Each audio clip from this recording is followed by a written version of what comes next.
सफेद चने या काले चने, सब कुछ मजेदार बने।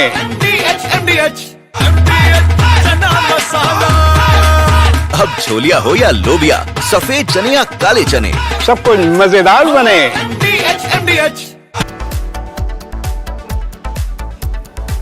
नमस्कार दर्शकों, मैं हूं ऐश्वर्या कपूर और आप देख रहे हैं मेरे साथ पूछता है भारत। ऐश्वर्या के एजेंडा में दर्शकों आज बहुत महत्वपूर्ण हो गया है। And when I am saying बहुत महत्वपूर्ण, it means it's of utmost importance कि आज हम एक बहुत पुरानी हिंदी कहावत को याद करें। एक बहुत पुरानी कहावत जो हमारी दादी नानियां घर में बोला करती थी, जो हमारी अम्मा हमें बताया करती थी कि समय बहुत बलवान है, यह समय का चक्र है। आपको याद है जब सिर्फ नेशनल ब्रॉडकास्टर आता था, उसमें महाभारत मैं समय हूं, full frame Sharma, don't go into visuals till you are not told to. वो याद है ना आपको वो आवाज? इट्स एम्बेडेड, ये हमारे दिमाग में बिल्कुल घुसी हुई है। वो जो एक आवाज आती थी मैं समय हूं, वो समय बहुत बलवान है। बदलता समय क्या क्या रूप दिखा रहा है, वो बदलता समय आज के समय में दिखा रहा है कि फर्क नहीं पड़ता किस देश के पास कितने लाख नहीं, कितने 100 करोड़ों के कितने 100 प्लेन हैं, फर्क नहीं पड़ता कितने अरबों नहीं खरबों की तुम्हारे पास न्यूक्लियर पनडुब्बियां हैं। यह फर्क नहीं पड़ता कि तुम्हारे पास कितने लाखों की सेनाएं हैं। एक कुछ हजार या बहुत ज्यादा से ज्यादा 1, 2, 3, 4 लाख रुपए का एक खिलौना आएगा और बड़े से बड़े जहाज को निस्तो नाबूद करके चला जाएगा। ये जब 7-8 साल पहले, इट्स अ टॉय ड्रोन, ये एक सिंबॉलिक रिप्रेजेंटेशन है जो मैं आपको बताना चाह रहा हूं। 7-8 साल पहले, करीबन 7-8 साल पहले, ये ड्रोन सडनली हिंदुस्तान में चाइना से खिलौने की तरह ये ऐसे आने लगे। ये पहले बड़े बड़े आते थे, ये पहले हेलीकॉप्टर के शेप में आते थे। मैंने भी खरीदा कि भैया पायलट तो बन नहीं पाए, भाई सबका सपना होता है प्लेन चढ़ाना, बड़ा आपको होता है नहीं होता है, बहुत ऐसा मतलब इन्फ्लुएंस करता है कि भाई पायलट बनेंगे, हवा में उड़ेंगे। अब सबके बस की बात नहीं होती साहब, लेकिन ये खिलौने बनने शुरू हुए, लोगों ने अपने घरों के बाहर चलाए। उसके बाद चाइना है, हर चीज को और इंप्रोवाइज कर देता है टेक्नोलॉजी, उसने और छोटे बना दिए। आजकल तो इतने से आते हैं, हाथ बराबर, ये बिल्कुल एब्सोल्युटली इतना, ये हाथ बराबर आते हैं, ये बच्चे घरों में उड़ाते हैं। इसका मतलब ये नहीं है कि यही वो ड्रोन्स हैं जो कि आजकल सेनाएं इस्तेमाल कर रही हैं कई देशों की। लेकिन मैं आपको यह बताने की कोशिश कर रहा हूं कि टेक्नोलॉजी, जब आपसे कुछ देर में मेरे साथ मिलिट्री एक्सपर्ट्स आएंगे, वो अपनी अपनी बात रखेंगे, लेकिन आपको और हमको समझने की जरूरत है कि ये तकनीक कितनी जल्दी बदल रही है। वो समय का बदलता चक्र है।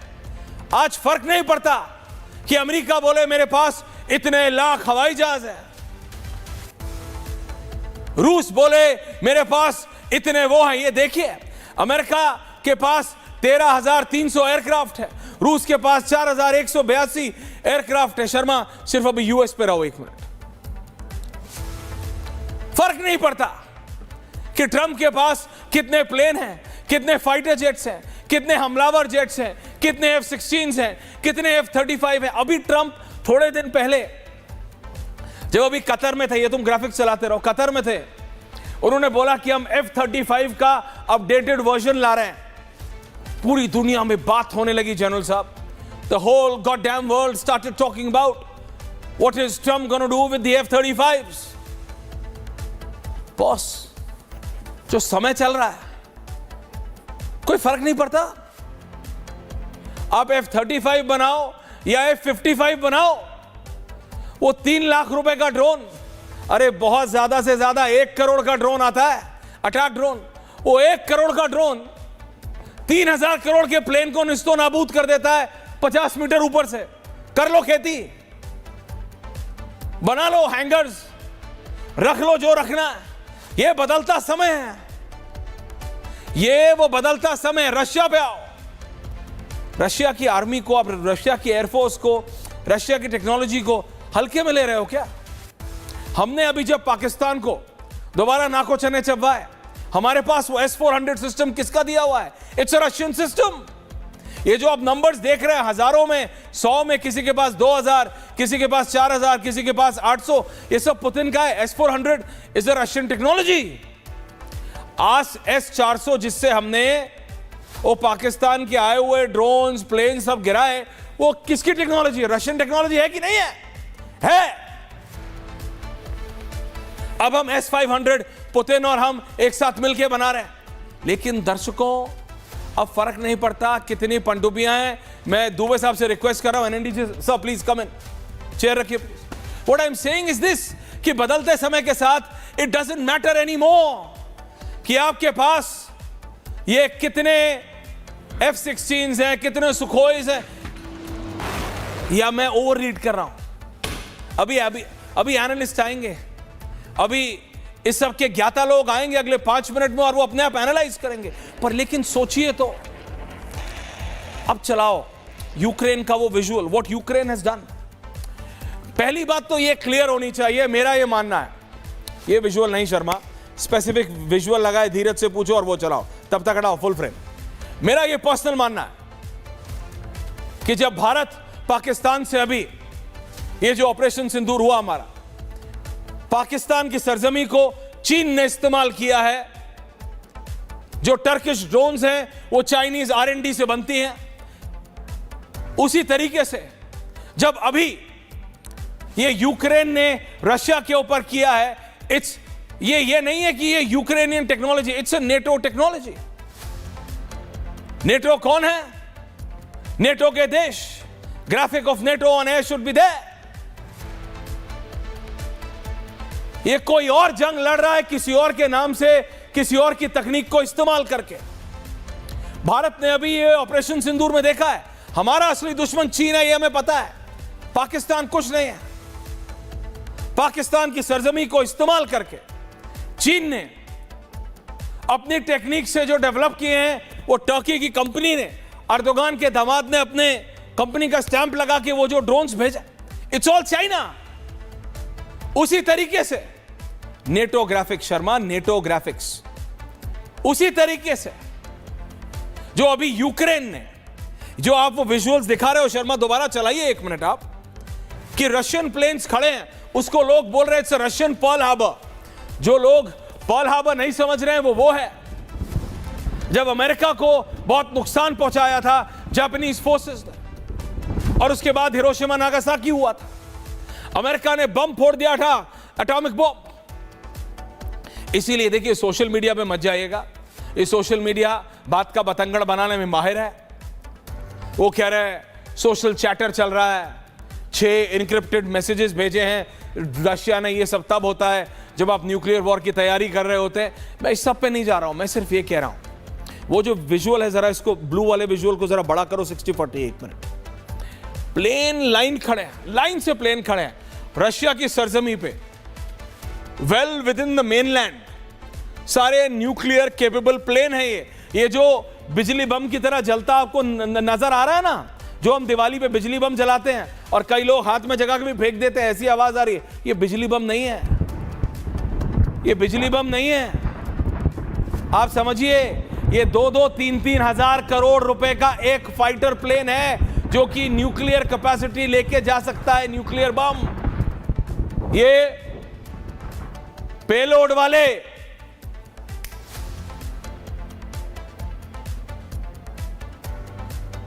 ये जो विजुअल है आप देख रहे हैं, प्लेन खड़े हैं। ये जो विजुअल है, ये जो आप देख रहे हैं, प्लेन खड़े हैं, ये जो धू करके जल रहे हैं। कोई प्लेन नहीं आया दुश्मन का, कोई मिसाइल नहीं आई। मेरे को हटा दो शर्मा, 1 मिनट के लिए फुल करो। वो खिलौने वाले drones visuals, Can I have the visuals? Can I have the visuals of the Ukrainian planes, Sharma? ये क्या चला रहा है? Thank you. आप देखिए ये हो क्या रहा है. ये अभी तक लिटरली ऐसा होता था कि वीडियो गेम्स में होता था. ये रियलिटी में हो रहा है. ये रियलिटी में हो रहा है. और ये रशिया के सरजमी पे हो रहा है. And Russians couldn't stop.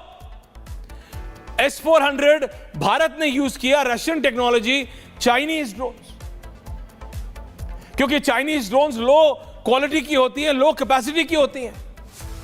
वहां यूक्रेन के पास थोड़ी ऐसी ड्रोन्स है.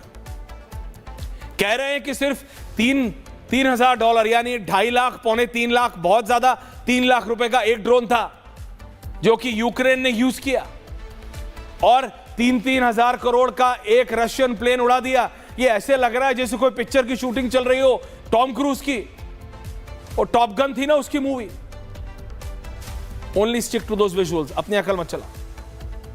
ये ऐसा लग रहा है कंटेनर रखे, शिपिंग कंटेनर, उससे ड्रोन्स निकलते हैं, गड़गड़ गड़गड़ गड़गड़ ऊपर निकलते हैं, जाते हैं रशियन एयरफील्ड के ऊपर, जाते हैं ड्रॉप करते, अगर खुद भी गिर जाते हैं उनके फ्यूलसाज के ऊपर, प्लेन्स के, और प्लेन्स खत्म. It's like a movie. But this is not a movie viewers. This is reality and this is happening in real time. यह सब रशिया ने झेला है पिछले 24 घंटों में, इन लास्ट 24 आवर्स. और इसलिए आज मैं मजबूर हूं, क्योंकि हमने देखा, भारत ने देखा, कमिंग बैक टू इंडिया, ये हमने देखा कि पाकिस्तान ने किस तरीके से ये चाइनीज ड्रोन्स का इस्तेमाल करके, ये चीनी ड्रोन्स का इस्तेमाल करके भारत के ऊपर अटैक करने की कोशिश की. वही रशियन सिस्टम S-400 भारत के लिए कारगर साबित हुआ, रामबाण साबित हुआ. हमने उन ड्रोन्स को, पाकिस्तानी प्लेन्स को निस्तो नाबूद किया, गिराया, खत्म किया. लेकिन नाउ रशिया नहीं रोक पाया यूक्रेनियन ड्रोन्स को. इसका मतलब those were better quality drones, और वो ये कहा जा रहा है कि दे वर नेटो प्रोवाइडेड ड्रोन्स. वो नेटो ने दिया. तो क्या ये बदलते समय का बदलता वॉरफेयर है? और अब इट डज नॉट मैटर कि आपके पास डसॉल्ट के रफाल है या F-16. सिर्फ ये मैटर करता है कि आपके पास ये अननोन UAVs, ये अनमैन्ड UAVs, और ये मानिए ये कोई 100, 200, 1000, 10,000, लाख, 10 लाख नहीं होते हैं. ये तो करोड़ों होंगे. करोड़ों. तो क्या यही है आज के समय की लड़ाई का तरीका? क्या यही है बदलते समय की बदलती जंग? मेरे साथ हैं जनरल जीरी बख्शी, मेरे साथ हैं general Bishambar Dayal. I have the full panel. मेरे साथ NND दुबे सर यहां हैं. मेरे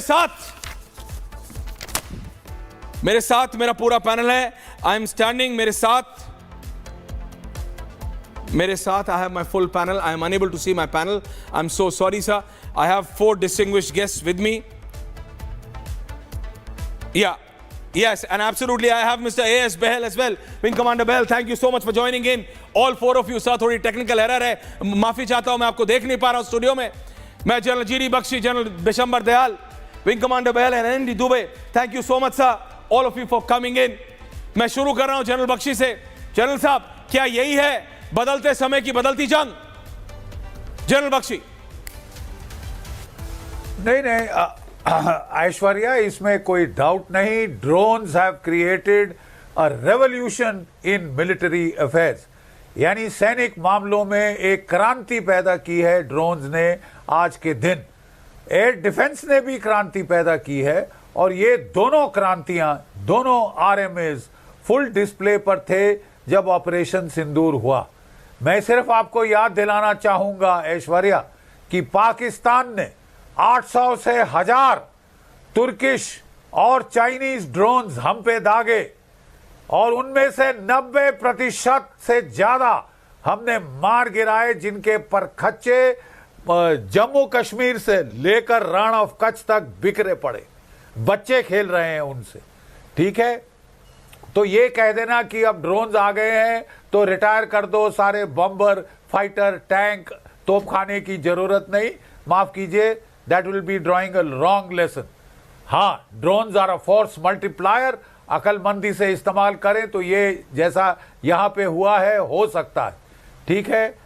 हमने जो है देखा यहां पे कि ब्रिटेन ने, MI6 ने बहुत मदद की है यूक्रेन की। इसके अंदर जो ड्रोन्स उन्होंने इस्तेमाल किए वो फाइबर ऑप्टिक्स वाले थे, यानी जिनको कि आप इलेक्ट्रॉनिकली जैम नहीं कर सकते, उनको वो ट्रकों में लाद कर ले गए और वहां उसके जो परिसर के आसपास से एयरफील्ड के नजदीक से उन्होंने दागे हैं ये ड्रोन्स।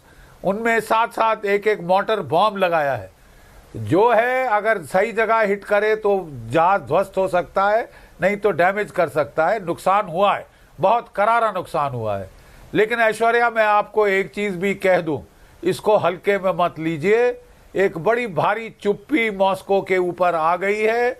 ये किसी भी देश की न्यूक्लियर ट्रायड को हिट करना बहुत भारी कदम है, ठीक है। न्यूक्लियर ट्रायड के 3 स्टेप्स होते हैं, इंटरकॉन्टिनेंटल बैलिस्टिक मिसाइल्स, आपके स्ट्रेटेजिक बॉम्बर्स, आपकी न्यूक्लियर सबमरीन्स। उन्होंने चोट करने की कोशिश की है स्ट्रेटेजिक बॉम्बर्स के ऊपर। इसके मायने बहुत निकल सकते हैं। क्या वो प्रीएम्प्टिव अटैक की सोच रहे हैं? ये अंग्रेज मुझे लगता है पगला गए हैं, यूरोप के लोग पगला गए हैं। वर्ल्ड वॉर 1 यूरोप में हुआ, वर्ल्ड वॉर 2 यूरोप में हुआ, और लगता है फुल चांसेस है कि वर्ल्ड वॉर 3 यूरोप में हो सकती है। इसका पलटवार तो होगा। अगर आप सर रशिया कर रहा है, बहुत जानकारियां आ रही हैं जनरल साहब, बहुत सारी जानकारियां आए। देखिए, पुतिन को छेड़ोगे, पुतिन को छेड़ना यानी मधुमक्खी के छत्ते में हाथ देने की तरह है। पुतिन को छेड़ोगे तो पुतिन रिटेलिएट करेगा। मैं उस पे तो आऊंगा बात में, लेकिन जनरल दयाल, हमको याद है सर जब ये रशियन यूक्रेनियन वॉर हुई थी, आप जनरल साहब हम लोगों ने कितना डिस्कस किया था कि ये एक दिन की जंग नहीं है, ये कई साल और सालों हो गए। लेकिन ये जो न्यू टेक्नोलॉजी है, मैं इस ड्रोन टेक्नोलॉजी से बहुत ज्यादा मतलब लोग इन्फ्लुएंस हो रहे हैं, मैं थोड़ा डिस्टर्ब हो रहा हूं। हमने Indian Pakistan, can have Indo Pak map right on air Sharma. ये जो इंडो पाक, जब हमारा ये जो ऑपरेशन सिंदूर हुआ, ऑपरेशन सिंदूर कह रहा हूं मैं शर्मा, हमने इसमें देखा जो ड्रोन्स पहले 1-2 कभी भुज में आके गिर जाती थी ड्रग्स के साथ, अमृतसर से आगे फिरोजपुर कैंटोनमेंट एरिया में एक ड्रोन गिर जाती थी, जम्मू एरिया में उधर एलओसी के पास, आईबी के पास एक ड्रोन गिर जाती।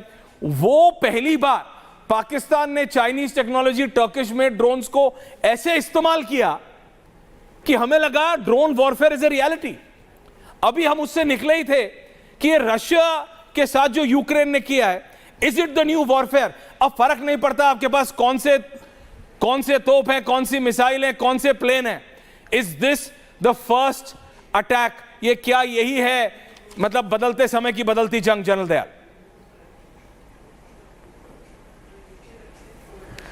देखिए ऐश्वर्या, वॉरफेयर की हिस्ट्री ये कहती है कि जब किसी ने बारूद बनाया था और बारूद के गोले दागे थे तो घुड़सवार जो हैं वो पिछड़ गए थे, और जब किसी ने छोटा हवाई जहाज़ बनाया था और हवाई जहाज़ से ऊपर से डालने लगा था तो वो भी हैंड ग्रेनेड ही डालते थे। नए नए जो हवाई जहाज़ थे राइट ब्रदर्स ने जो बनाए थे, फर्स्ट वर्ल्ड वॉर में काफ़ी यूज़ हुए। जब टैंक आया था तो लोगों ने सोचा था अब टैंक की वॉरफेयर है, इन्फेंट्री।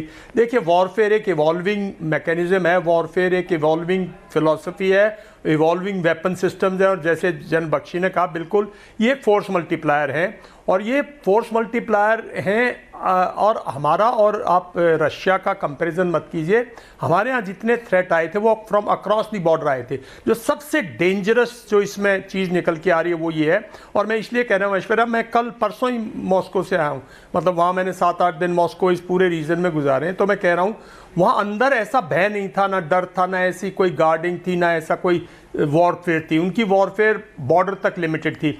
लेकिन ये टेररिज्म कम ड्रोन है।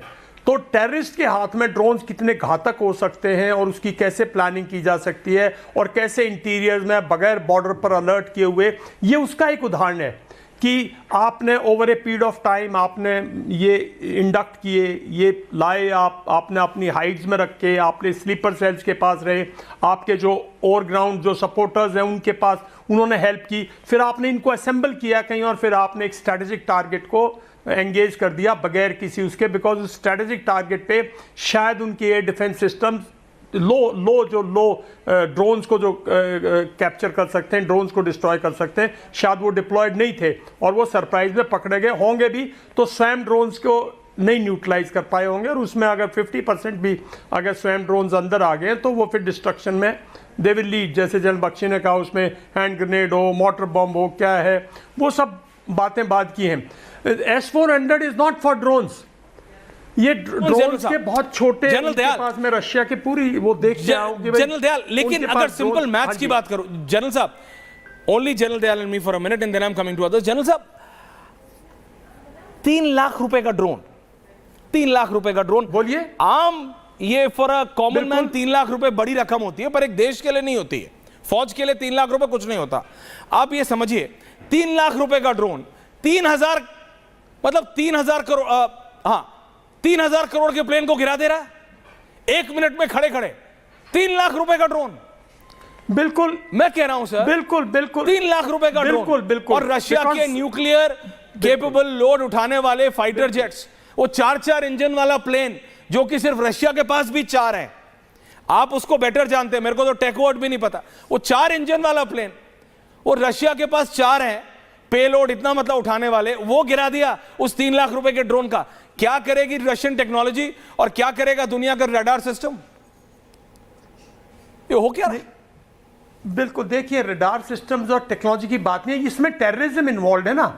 इसमें रशिया और यूक्रेन की पॉपुलेशन जैसे इंटरमिंगल्ड है, जैसे ये ओवर ए ईयर प्लान किया है, खुद जेलेंस्की ने माना है ना। तो ये तो एक टेररिस्ट स्ट्राइक है विद जिनके हाथ में ड्रोन्स आ गए, और drones can be dangerous when they fall into the. ये तो हमारे लिए एक बहुत बड़ा लेसन सीखने को है ना इससे। तो मैं जो बात कह रहा था ऐश्वर्या, देखिए जो ड्रोन्स की जो माइट है ड्रोन्स की, वो सरप्राइज में है कि वो सरप्राइजली दे अपीयर्स। कभी भी आप सरप्राइज, जब आप वॉरफेयर में सरप्राइज यूज करते हैं तो वो हमेशा आपको बहुत रिच डिविडेंड्स देता है। लेकिन इसका ये नहीं है कि भाई ये अब ड्रोन आ गए, रशियंस पे अटैक हो गया, अब रशियंस का मसला खत्म हो गया, it will be repelled with a very severe punishment देगा ना अब रशिया इसके लिए। लेकिन इसमें कोई डाउट की बात नहीं है कि आज दुनिया में जो बॉर्डर पे सिक्योरिटी थी, इंटरनेशनल बॉर्डर पे सिक्योरिटी, जिस कंट्री के दुश्मन हैं जैसे रशिया के, यूक्रेन वगैरह जो ये हैं, हमारे यहाँ जैसे जो फंडामेंटलिस्ट हैं, हमारे यहाँ जो पाकिस्तान है, चाइना है, जो इनके टेररिस्ट हैं,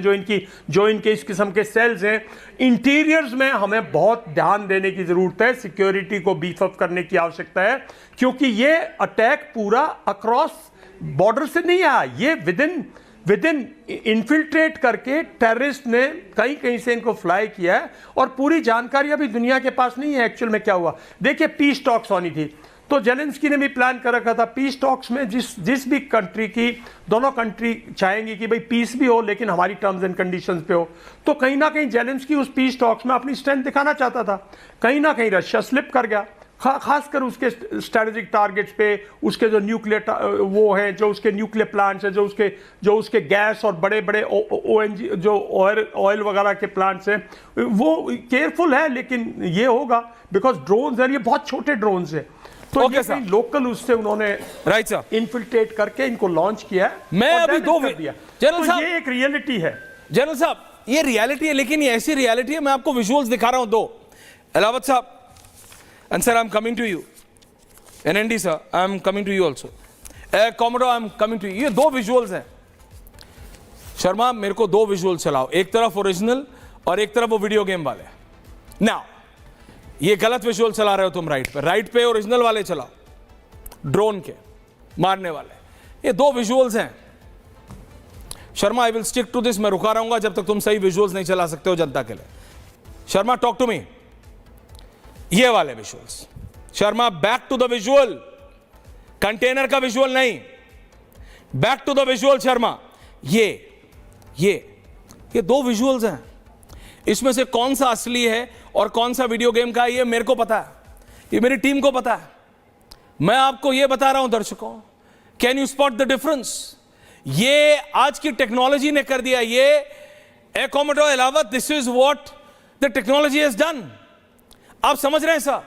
जैसा एग्जैक्टली एक ओरिजिनल है और एक नकली है। एक ओरिजिनल है, टाइपो से हटाओ, एक ओरिजिनल है और एक नकली है। कौन सा ओरिजिनल है और कौन सा नकली है, ये आम व्यक्ति को समझने के लिए इट्स इम्पॉसिबल। ये यूक्रेन ने, नेटो ने, जिसने भी किया। जनरल साहब बोल रहे थे अभी, जनरल बख्शी बोल रहे थे कि Europe has gone crazy, Europe has gone upside down. क्या कर रहा है ए कॉमोडोर एलावत? लेकिन मैं सिर्फ बता रहा हूं, इसमें से एक असली है और एक वीडियो गेम है।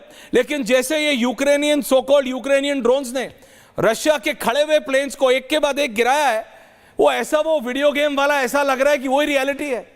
लेकिन मैं बताना चाहता हूं अपने दर्शकों को, ऑन माई लेफ्ट, जहां मेरा ये हाथ हिल रहा है, दिस इज वीडियो गेम, और अब जहां मेरा हाथ है, this is reality, and that is a reality check. ये है बदलता समय।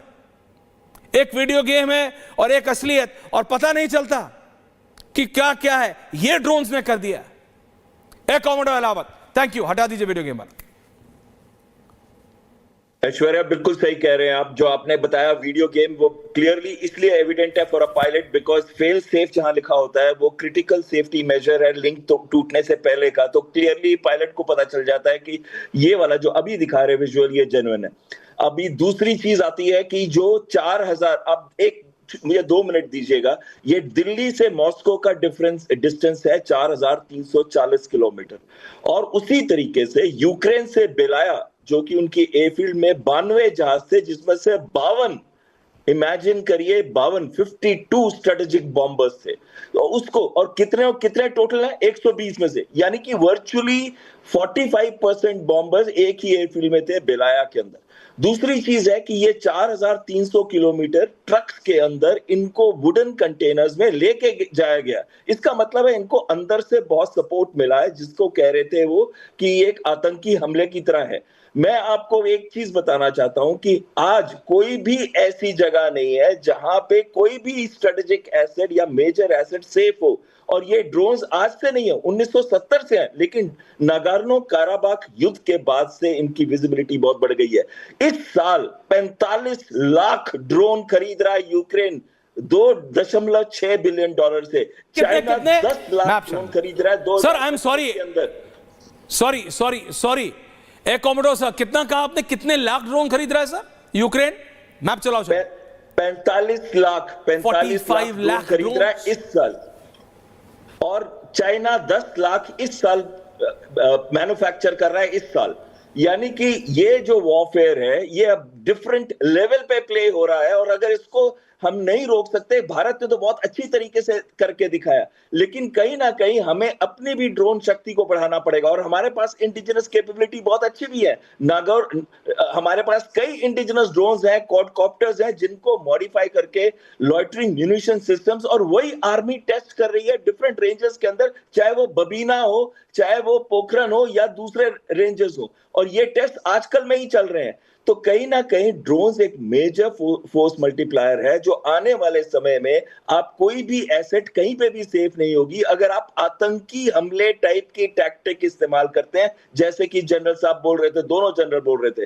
मेरा एक ही कहना है ड्रोन्स के लिए, ड्रोन्स का एक पार्ट ऑफ द होल है। ये नहीं है कि ड्रोन से आप वॉर जीत जाएंगे, ड्रोन से बहुत बड़ा इफेक्ट क्रिएट कर सकते हैं, पर drone is a mean to achieve the aim of the war. और साथ में दूसरे सिस्टम्स भी है। इसका ये मतलब नहीं है कि टैंक्स ऑब्सोलीट हो गए, नहीं तो 2/3 टैंक्स को FPVs, फर्स्ट पर्सन व्यू जो ड्रोन्स हैं, जो कि ये वाले ड्रोन्स हैं, दिख रहा था आपको, कैमरा से दिख रहा है कहां पे जा रहे हैं ऑपरेटर को, तो 117 ऑपरेटर भी गए थे साथ में। तो ये जो ड्रोन है, ऐसे ड्रोन से आप बहुत बड़ा टारगेट अचीव कर सकते हैं एक छोटी सी कॉस्ट पे।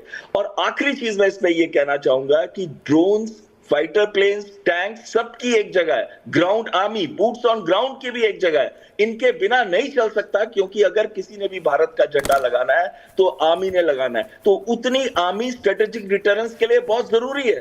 उतने fighter planes air superiority, air dominance, flexibility, reuse, different places से इस्तेमाल करना, तेजी से उसको चेंज करना, ये सारी चीजें सिर्फ एक फाइटर एयरक्राफ्ट ही कर सकता है और ये ड्रोन से नहीं हो पाएंगी आज से 25 और 30 साल तक भी। तो ड्रोन्स और आर्टिफिशियल इंटेलिजेंस का एक बहुत बड़ा मेल हो गया है और चाइना की जो स्ट्रेटेजी इस समय है वो है इंटेलिजेंटाइज्ड वॉरफेयर, यानी कि आर्टिफिशियल इंटेलिजेंस को वॉरफेयर की टेक्निक्स के साथ मिलाते हुए ऐसे सिस्टम्स प्रोड्यूस करो जिनसे आउट ऑफ प्रोपोर्शन रिजल्ट हो, जैसे कि ये सर अभी तक हमने देख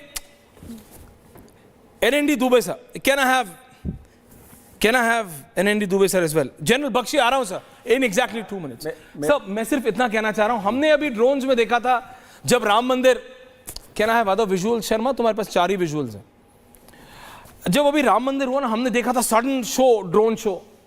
चाइना में हम देखते हैं अभी the biggest swarm drone system, उन्होंने 10,000 ड्रोन्स एक साथ उड़ा दिए Dubey ji. The 10,000 goddamn drones they got them in the air and उससे कुछ कैरिकेचर्स बना देते हैं कुछ। I thought it's being used for this. But ये सोचिए, कोई भी डिफेंस सिस्टम, आप जनरल साहब बेहतर बता पाएंगे, 10,000 ड्रोन्स को काउंटर करने की कैपेसिटी रखता है क्या? जब ये रशिया के मेनलैंड में हो सकता है तो it can happen anywhere in the world.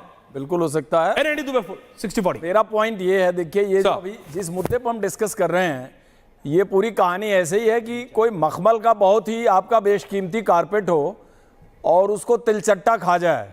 अब दोष हम तिलचट्टे को देंगे कि मखमल के कारपेट की सिक्योरिटी को देंगे? ये पूरा मुद्दा मुझे ये समझ में आया जो कि हमारे लास्ट वक्ता ने बोला कि ये टेररिज्म कम एक कॉम्बैट अटैक है। यानी जिस तरह से एक फिदाइन है, जिस तरह से एक सुसाइडर है, वो टारगेट के करीब पहुंचता है। इस पूरे मुद्दे में जो पेलोड है ड्रोन के माध्यम से यूक्रेन ने टारगेट के पास प्लेस कर दिया। यानी एक जो डिस्ट्रॉयर है ना, वो डिस्ट्रॉयर ट्रेवल करके टारगेट के पास तक चला गया। वो कैसे गया, कितनी लंबी कहानी है, वो तो बाद में बन के आएगी। अब मान लीजिए कि एरियल होता, तब कोई आपका एयर डिफेंस मुद्दा आता, तब आपको उसको काउंटर करने की नौबत आई थी। इस केस में तो पूरा पेलोड, पूरा डिस्ट्रॉयर ड्रोन के रूप में खुद ट्रांसपोर्ट होकर के टारगेट पे चला गया। अब जब वहां पहुंच गया तो उस ड्रोन के इस्तेमाल को रशियन असेट्स के अगेंस्ट कौन रोक सकता? कोई नहीं रोक सकता। तो ये एक डिफरेंट चैलेंज है। आज के मॉडर्न वारफेयर की एक बड़ी डिफरेंट टेक्नोलॉजी है जिसको बहुत सीरियसली समझना पड़ेगा। और इसका एक ट्रेलर अभी हमारे ऑपरेशन सिंदूर में हम सब लोगों ने देख लिया। तो कहने का मतलब हमको एक्सेस रोकने के लिए सोचना पड़ेगा, ऑफेंसिव और डिफेंसिव दोनों ही रोल में। बाकी तो इस पे जितने लंबे जो कॉम्बैट मुद्दा है उस पर तो चर्चा हुई है, वो मैंने सुना है। जनरल साहब, जनरल बख्शी अगेन। जनरल साहब, हम देख रहे थे कि किसके पास बड़ी ICBMs हैं, किसके पास ज्यादा बैलिस्टिक मिसाइल्स हैं। मेरी टीम भी ग्राफिक बनाती थी हर बार कि रूस के पास इतने प्लेन्स हैं, अमेरिका के पास इतने फाइटर प्लेन्स हैं, इतने न्यूक्लियर लेडन सबमरीन्स हैं, इतने ये हैं, इतने वो हैं।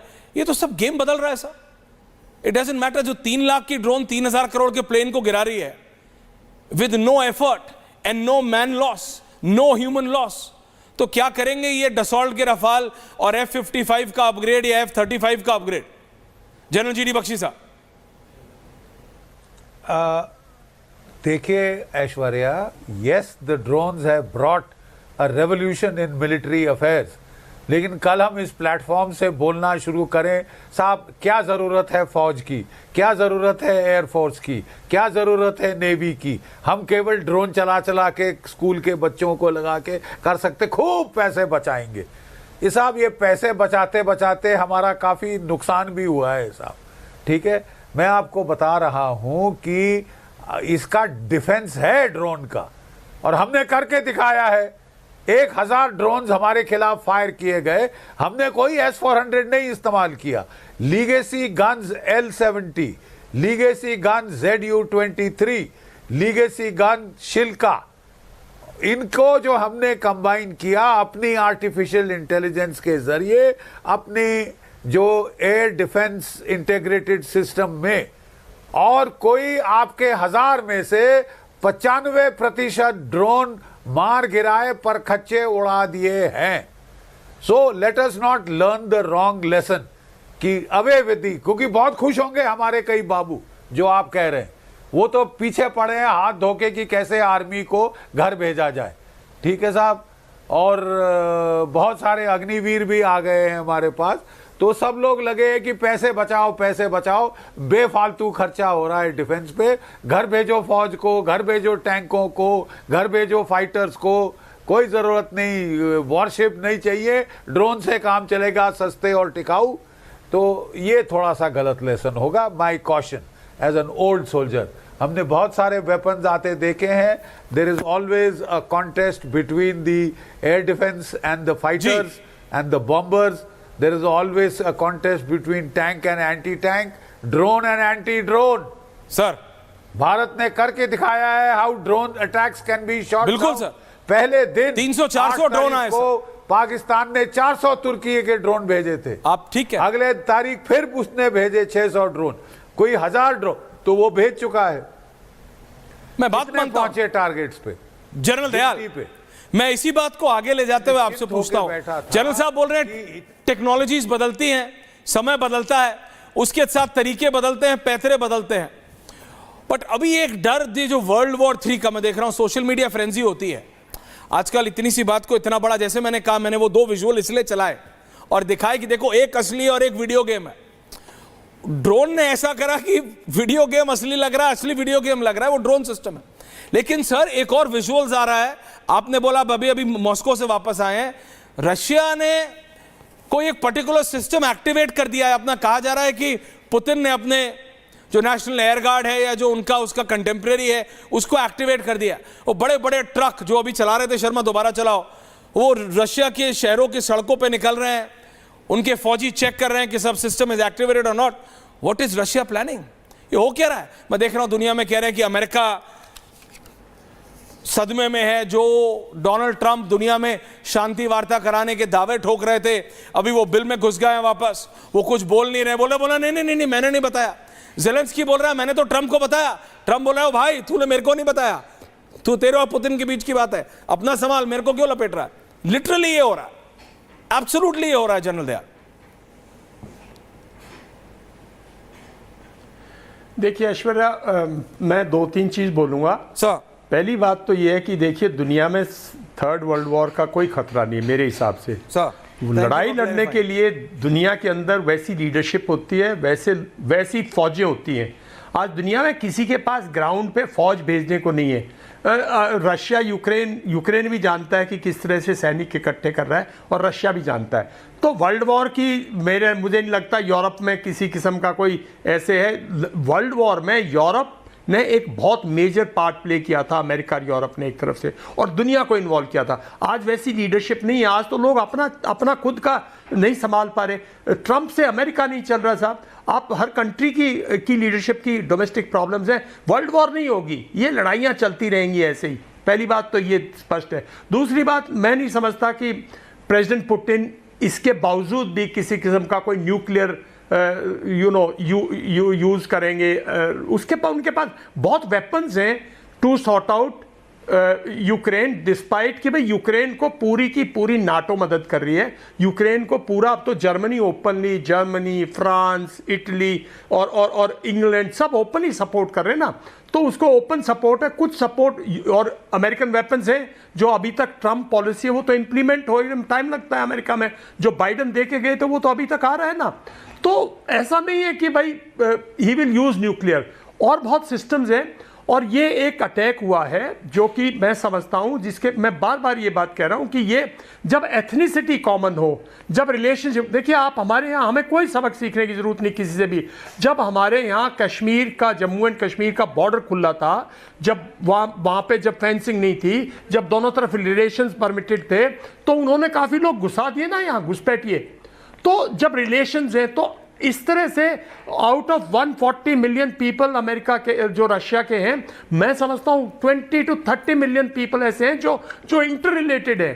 तो उनमें कुछ स्लीपर सेल्स क्रिएट करना, और ये सारे के सारे ड्रोन्स का मटेरियल डिफरेंट वे से आके असेंबल करना, उसको आर्म करना, ये एक बहुत लंबी प्लानिंग के तहत हुआ है। और हर एक वेपन का काउंटर है, और ड्रोन्स का भी काउंटर आएगा। तो आज के दिन जो मेरा मानना यह है कि जो सिक्योरिटी सिर्फ बॉर्डर तक लिमिटेड थी, जिन कंट्रीज को थ्रेट है, जिन कंट्रीज के क्रॉस बॉर्डर से टेररिज्म आ रहा है, जैसे भारत के खिलाफ आ रहा है, जिन कंट्रीज के अनसेटल्ड बॉर्डर्स है, कांस्टेंट, जैसे हमारा और चाइना का कांस्टेंट 36 का आंकड़ा है। सर हमारा चाइना का है, पाकिस्तान का है, बांग्लादेश का है, हमें तो फौज तो कम करने का सवाल ही नहीं पैदा होता। हमारी फौज या हमारे वेपन्स तो कम करने का, हमें तो अपने डिफेंस एक्सपेंडिचर को बढ़ाना पड़ेगा। और हमें इंटरनल सिक्योरिटी जो है, जहां हमारी एथनिसिटी, जहां हमारी सोसाइटी में जो फाइबर है उसको डिस्ट्रॉय करने की लोग कोशिश करते हैं, हमें उसको मजबूत करना पड़ेगा। और इंटरनल सिक्योरिटी पे बहुत तवज्जो देनी पड़ेगी, जो भारत 91 से ही दे रहा है। Internal security. Okay, general Bakshi wants to come in. Air commodore आ रहा हूं। देखिए, लोग नहीं समझेंगे, हमारे पे अटैक हुए लेकिन हमने चेंजेस भी बहुत किए। हमने चेंज राइट जनरल दयाल, अगर आप देखें तो हम एनएसजी से, एसएसजी से, दुनिया भर की हम ऑर्गेनाइजेशंस लाए, उनको पर अब उनको मॉडर्नाइज करने का भी समय है सर। अब उनको मॉडर्नाइज करने का भी समय है। जनरल बख्शी, और फिर एयर कॉमोडोर आ रहा हूं आपके पास। यस जनरल बख्शी सर, आप कुछ कहना चाहते हैं? अच्छा, ऐश्वर्या, मैं सिर्फ एक चीज समझाना चाहता हूं। जब भी हम world war 1, world war 2, world war 3 की बात करते हैं, हमारे मन में मॉडल आता है वर्ल्ड वॉर 1 और 2 का, जिसमें यूरोपीय देशों की कॉलोनीज थी, भारत इन्वॉल्व हो गया, अफ्रीका इन्वॉल्व हो गया, मिडिल ईस्ट इन्वॉल्व हो गया। मैं भी जानता हूं, मैंने भी इतिहास पढ़ा है, अब वो माहौल नहीं है। जब हम कहते हैं वर्ल्ड वॉर 3 लाइक सिचुएशन होगी, तो हमारा क्या मतलब है? हमारा मतलब है कि ये लड़ाई हो सकता है यूक्रेन से एस्केलेट होके बाकी यूरोपीय देशों में फैले। ठीक है, अगर ये न्यूक्लियर रूबिकॉन क्रॉस कर जाती है, तो चाहे हम उनसे हजारों किलोमीटर दूर हो, nuclear radio activity fall out से हम इफेक्ट होंगे। मैं भी जानता हूं कि पहली बार में रशिया जो है न्यूक्लियर रूबिकॉन क्रॉस नहीं करेगा, लेकिन रशिया के पास ओरेशनिक मिसाइल है। एक ओरेशनिक मिसाइल पूरे बेस को डिस्ट्रॉय कर सकता है, एयर बेस को वो वार कर सकता है यूक्रेन के ऊपर, कीव के ऊपर, ज़ेलेंस्की को ठोकने के लिए। मैं जानकारी पे नहीं जा रहा हूं, मेरे पास अभी ये ब्रेकिंग न्यूज आ रही है कि रशिया ने के ऊपर। जनरल साहब बीच में बोल रहा हूं, माफी चाहता हूं टूसिनिया, लेकिन रशिया ने रिजेक्ट कर दिया है। Russia has rejected unconditional cease fire at the Istanbul talks. यूक्रेनी नेगोशिएटर ने यह साफ तौर से कहा है, रशिया ने रिजेक्ट कर दिया है, रूस ने पूरी तरह से रिजेक्ट कर दिया है। रशिया अब चोट खाया हुआ है। एयर कॉमोडोर रशिया के घर में घुस के मारा है, लिटरली घर में घुस के मारा है। उसी की सड़कों पे खड़े, उसी के ट्रक कंटेनरों से वो ड्रोन्स उड़ा के, उसी के करोड़ों खरबों रुपए के वो प्लेन्स वीडियो गेम की तरह उड़ा दिए, कड़कड़ कड़कड़ कड़। और आप बोल रहे हो पुतिन शांत हो जा। पुतिन शांत थोड़ी होगा। एयर कॉमोडोर बिल्कुल सही कह रहे हैं आप। अभी जनरल साहब कह रहे थे थोड़ी देर पहले कि मैं मॉस्को गया था और मैंने देखा वहां कोई फियर नहीं था। यही चीज है बहुत इंपॉर्टेंट। अगर आपको लगता है कि आपकी कंट्री वॉर पे है, तो होल ऑफ नेशन अप्रोच होता है इसमें कि कोई भी ऐसा काम ना हो जाए जिससे हमारे देश का बहुत नुकसान हो। इंटेलिजेंस फेलियर तो था ही था, लेकिन जो इनकी इमेज के ऊपर एक धक्का लगा है, रशिया की इमेज के ऊपर, वो बहुत बड़ा लगा है। ये नहीं है कि ये 20-30 जितने भी 40 जो भी जितना भी नंबर ये बॉम्बर्स का डिस्ट्रॉय हुआ है, वो ये हुआ है कि 4000 किलोमीटर अंदर आके, और उसके बाद जो बॉम्बर्स को इन्होंने लाइन अप कर रखा था कि आओ मुझे मारो, और उन्होंने जाके मारे। मेरे को ये चीज समझ नहीं आती, आपकी कंट्री वॉर पे आप 52 एयरक्राफ्ट बॉम्बर्स जो है, 52 बॉम्बर्स एक बेस में, और 92 एयरक्राफ्ट टोटली कैसे रख सकते हो? ये तो डिस्पर्सल की टेक्निक तो पहले चीज सिखाई जाती है वॉरफेयर के अंदर। तो रशिया को जो ये इतना बड़ा धक्का लगा है, और कहते हैं कि नेवल बेस पे भी अटैक था और उन्होंने कोशिश की थी कि एक सबमरीन को भी उड़ा दिया जाए। मैं ये कहता हूं कि रशिया छोड़ेगा नहीं। रशिया की इमेज की इशू है। अब रशिया जरूर मारेगा, और हाई इंटेंसिटी से मारेगा, चाहे वो हवाई जहाज का इस्तेमाल मारेगा। एब्सोल्युटली। मैं सिर्फ एक चीज जनरल दयाल से पूछना चाह रहा हूं, ये जो खबर चल रही है general Dayal, because you understand Russia bit better, कि ये जो स्ट्रैटेजिक मिसाइल कमांड को prepare RS-26 Oreshnik missile, I don't trust. हालांकि बहुत सारे इंटरनेशनल मीडिया एजेंसीज इसको रिपोर्ट कर रहे हैं। What is this? ये क्या है? मतलब it is their counter strategy, what is this? RS-26 Oreshnik missiles को एक्टिवेट करने के लिए कहा है पुतिन ने स्ट्रैटेजिक मिसाइल कमांड को। जनरल दयाल साहब, बिकॉज इनका कोई काउंटर वो नहीं है ना, इनका कोई अब्बू के रूम में इनके काउंटर उसमें है ना, इनकी जो ये मिसाइल्स हैं। देखिए ऐश्वर्या, मैं एक छोटी सी बात उससे पहले अगर बता दूं तो देखिए, एक छोटी सी बात सबको समझनी पड़ेगी कि इसमें काफ़ी आर्टिफिशियल इंटेलिजेंस और काफ़ी इसमें इंफॉर्मेशन वॉरफेयर भी होगी। टू एक्सपेक्ट रशिया की सारे बॉम्बर ऐसे लाइन पे खड़ा कर दे, मैं उनकी काफ़ी जगह देखी हैं, मुझे नहीं लगता कि कहीं पे भी इस तरह से उनके बॉम्बर्स मिलेंगे, बिकॉज उनके यहाँ बहुत डेप्थ है। उनके यहाँ एमिनिशन डंप, अगर आप, मैंने एक उनका एमिनिशन डंप देखा जो कि उसमें मीलों तो आप उसके अंदर ड्राइव करके जाते हो, फिर जाके कहीं, तो इस तरह से कुछ ना कुछ तो इसमें भी थोड़ी बहुत, देखिए इंट फेलियर है, इसमें कोई डाउट की बात नहीं है, लेकिन कहीं इसमें मसाला भी ऐड हुआ होगा। रशिया का नुकसान हुआ है, रशिया की छवि पे असर पड़ा है, और रशिया जो ये मिसाइल यूज़ करेगा, ये वो मिसाइल हैं जिसका इनके पास कोई इलाज नहीं है, और ये डीप जहाँ भी हो सकता है, मतलब अब नेक्स्ट स्ट्राइक जो है वो कीव के ऐसी स्ट्रैटेजिक जगह पे जाएगी जैसे इनकी कीव में, जहाँ के इनकी अब तक कीव को रशिया ने उस तरह से एड्रेस नहीं किया जैसे शुरू में खार्किव को किया था, जैसे शुरू में मरियोपोल को किया था, जैसे शुरू में इस एरिया में जो उन्होंने स्ट्राइक्स की थी। अब तक कीव पे इस किस्म की स्ट्राइक्स नहीं की हैं। कीव का सेंटर ऐसे कैसे है, कीव का कंप्लीट जो गवर्नमेंट का कंप्लीट एरिया जो है सायरन बजते हैं, लेकिन वहाँ ऐसी डिस्ट्रक्शन नहीं है। मुझे लगता है कि अब ये जो प्रॉब्लम इनवाइट की है जेलेंस्की ने, ये अब कीव पे जाएगी। जो प्रॉब्लम इनवाइट की है एनएनडी दुबे साहब, ये अब ये प्रॉब्लम है, बट सबसे बड़ी बात ये है कि आप पुतिन को चुप रहने के लिए, दुनिया अगर सोच भी रही है बोलेगी तो बोलेगी कैसे? नहीं, इसमें तो एक्सपेक्टेड था कि जैसे भी आपने बताया ब्रेकिंग न्यूज़ की, उन्होंने शांति वार्ता अनकंडीशनल को रिजेक्ट कर दिया, तो एक्सपेक्टेड था जिसके 40 aircraft including 4 nuclear arsenal carrier aircraft मिनटों में तबाह हो जाएं। अब तो देखिए ये सुसाइड अटैक हो गया। रशिया अपने असेट को बचा नहीं पाया, शायद उसने उम्मीद नहीं की होगी कि इस तरह का मॉडस ऑपरेंडी यूक्रेन उनके खिलाफ अप्लाई करेगा। ये तो सुसाइड अटैक है। सुसाइड अटैक में जिंदा आदमी होता है, इस केस में ह्यूमनलेस था, अनआर्म्ड जो ड्रोन थे, बस इतना ही अंतर है। ये तो घटना अब हो गई, इसके रिपरकशंस तो सीरियस एक्सपेक्टेड हैं। मैं इसको थोड़ा भारत के परिप्रेक्ष्य में कुछ थोड़ा कहना चाहता हूं कि हमें अपने ओशन और लैंड बॉर्डर को, इस टाइप के केस स्टडीज से हमें अपने लिए बहुत कुछ सीखने की जरूरत है, क्योंकि बड़ा low cost and very serious impact on national security का एक बहुत बड़ा मुजाहरा पेश किया है यूक्रेन ने। इस तरह की चीजों से हमारे दुश्मन देश भी लेसन लर्न करते हैं, और हमें अपने लिए फील्डिंग टाइट करनी पड़ेगी, particularly ocean border, Arabian sea पर already absolutely sir, last century में अरेबियन सी के शोर पे असेट्स उतर चुके हैं, एक्सप्लोसिव ऑलरेडी ट्रायल हो चुका है। एक्सप्लोसिव क्या है, उसके जगह ड्रोन आ सकता है।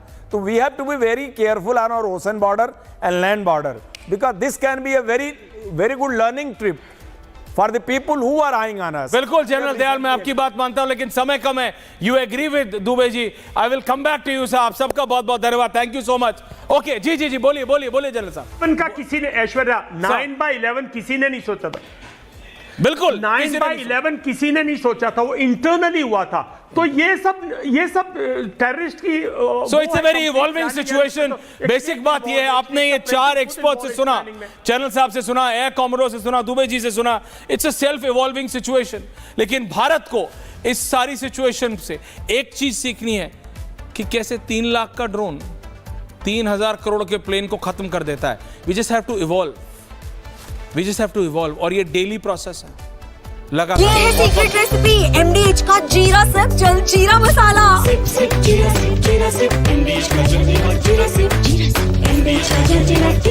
है सीक्रेट